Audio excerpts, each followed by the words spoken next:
Hey, it's Josh Stern. I've built two seventh level real estate businesses here at Keller Williams, and I've coached some of the top real estate teams in the US. And we all know that real estate is a contact sport.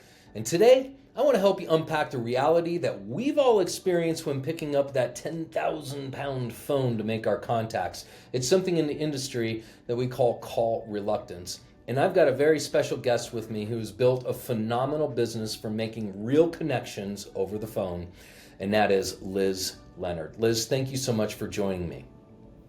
Thanks for having me, Josh. And yeah, I understand completely what you guys are going through as far as call reluctance goes.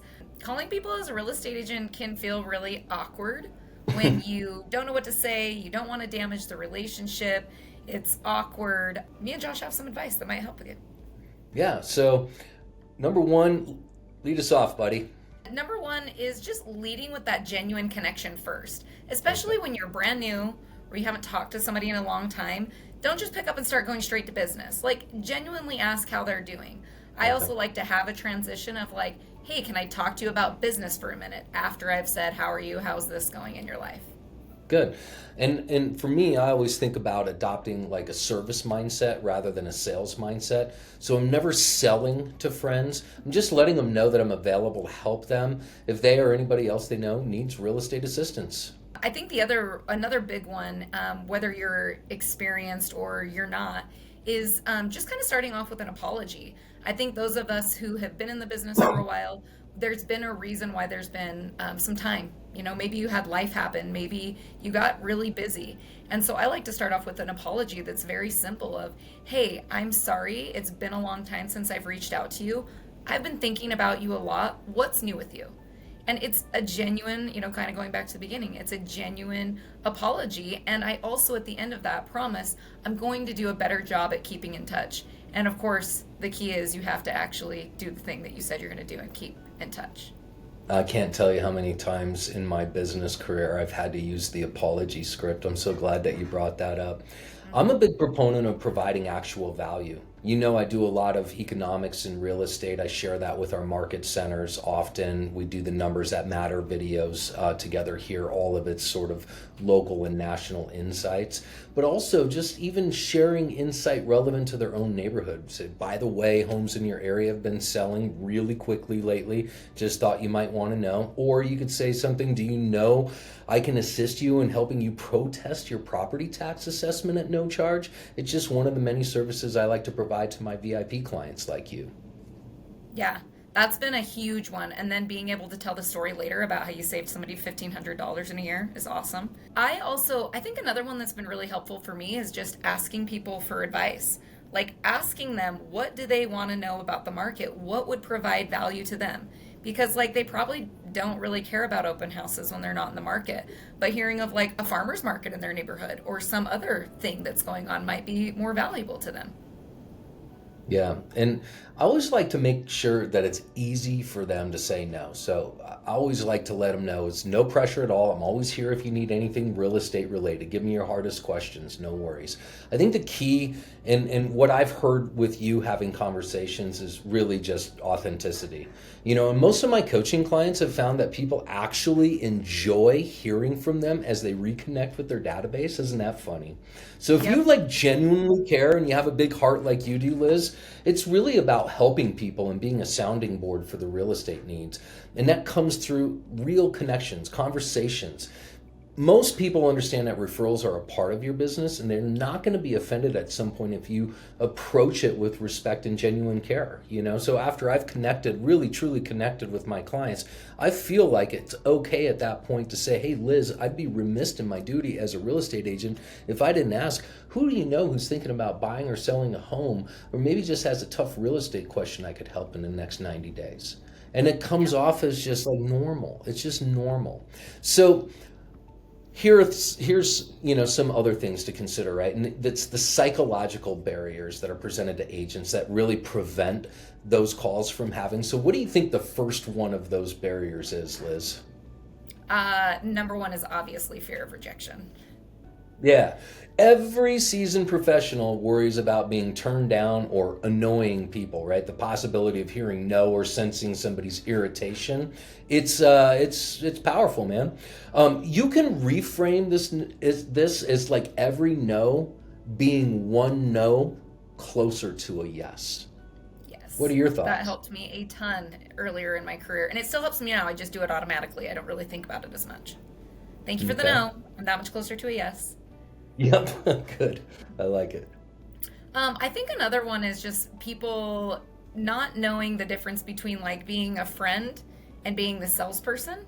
And they Hmm. don't want that line meddled because, they're in reality, you kind of want to be both.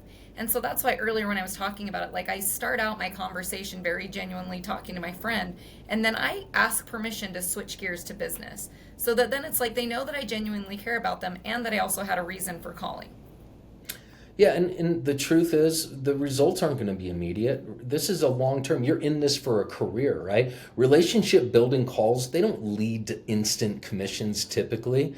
It just it makes it easier to prioritize just urgently rewarding the activity of making the connection, of making the call, not necessarily being so concerned about what the outcome of that is, other than relationship.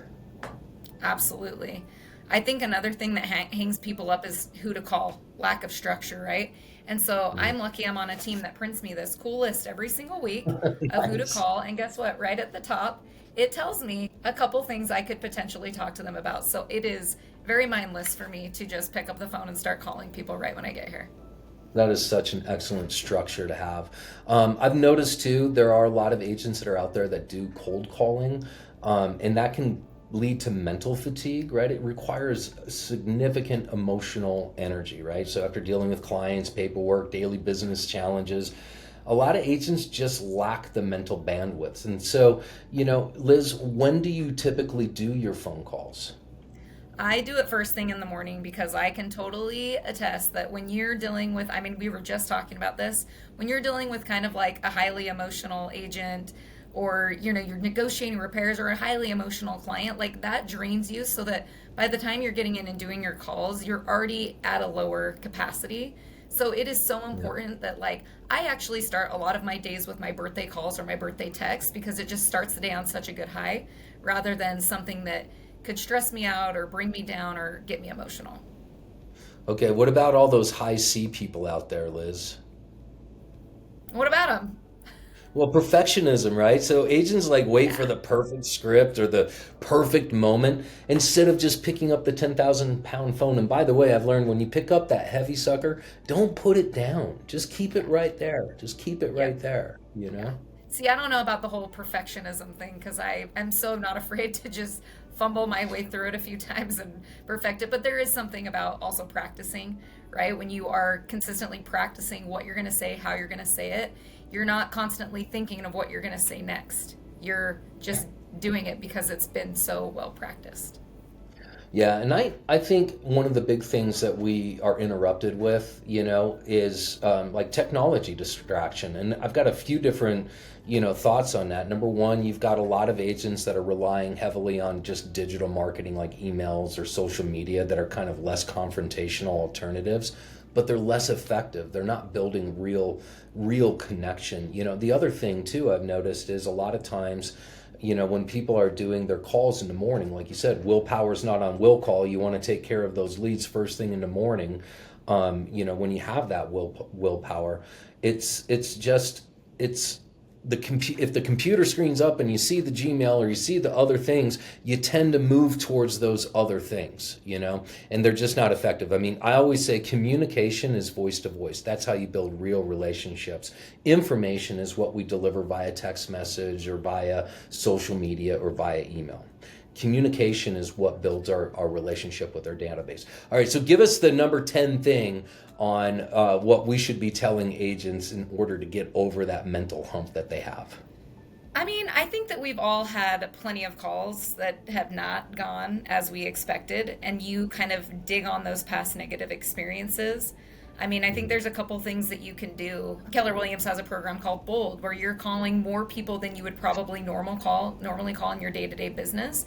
And that, Hmm. for me, going through that, what is it, 8-week program, that's really what got me over the call reluctance, because it was like, okay, third call sucked. I'm not going to be done today, though. I still have 17 more to make. So it kind of forced you Oh, through those interesting. negative experiences. Yeah. And I mean, another story that I've had happen to me too is, I had a really, really good friend of mine who I showed up at her house one day and there was a different agent's sign in her front yard. And she had failed to tell me about it. And I was just like, what happened? And so she said, I felt like our relationship became way more about like what real estate I was going to do with you rather than our relationship. And I was so grateful that she was willing to actually share that with me so that I could fix it. And guess what? Now going forward, guess who's helping her buy land this year? Because we've worked on our actual relationship and it's not all about real estate. Where it's like she still comes to me with real estate questions, but it's become more organic and it's not this forced only about real estate. That's such a good story. I mean, wouldn't you agree overall right now that we live in a world where people actually crave meaningful connections? 100%, absolutely. I think ever since COVID, it's just been kind of weird for people to connect on all kinds of levels. I Yeah. mean, I guess And technology's done it to us a little bit too. yeah, and that's the beauty, I think, of these calls, right? Is just creating real, meaningful connections. And here's the thing I know successful agents typically overcome issues by creating structured systems, like you talked about, what you learned with Bold. I've got to make 20. That's it, period. You get through three. Three's not enough. We got to go to 20, right? There are accountability mechanisms and there are mental frameworks that make these relationship building calls just a non negotiable part of their business. And so I would say for anybody listening to this, just start small. Start with 5 sphere of influence contacts per day. And remember the apology script, right? Just start 5 of those and you can grow from there. Have an accountability partner who you've stated your goal to. Like that was part of the cool thing about Bold with Keller Williams is you had the accountability of like, hey, I said I was going to do these things. These are the things I'm going to do. I've got an accountability partner where I text him in the morning when I start the calls at the time that we had already agreed upon. And then I text him when I'm done, letting him know how many contacts I had made, right? And then you have to actually be willing to hold your people accountable. And I've had a lot of fun doing this, whether it's like, hey, if you say you're going to do something, you don't do it, you're going to eat a can of cat food on Facebook Live or something like that, right? Or maybe you're going to do Yeah. 100 push-ups in the next team meeting, right? And so Or you've maybe got give a to you've check got to to a have that. political party you don't like if you don't do the thing. I had somebody that wanted to be held accountable that way too. Right, perfect. I think, the thing that you have to know is that people are going to be excited to hear from you. And it's important that you tell yourself that before you make those calls. Because a lot of what gets in the way, Liz, is what's living between our ears. Don't you think? It's Yeah. a huge thing. One of the big affirmations that I tell myself daily on the way to the office is, I am the best agent for the job. And I truly believe that. Even when I was brand new and I didn't know what I was doing, I knew I cared more about them than some guy down the street. And so, truly believing that I was the best agent no matter what the situation has really helped me a lot. One of the things that I do whenever I'm learning a new script is I will print Mhm. it out, I put it in a Ziploc bag, and I tape it up in my shower. Because most likely I'm going to shower every day, and that's about 15 minutes where I can read through this script over and over. When people have adapted that practice, it really, like, you learn the script so much faster rather than, again, like when's the worst time to think of what you're going to say? When you're about to say it. And so if you already have these things just internally into your mind, it's a huge help. So it's another one is I know exactly what I'm going to say.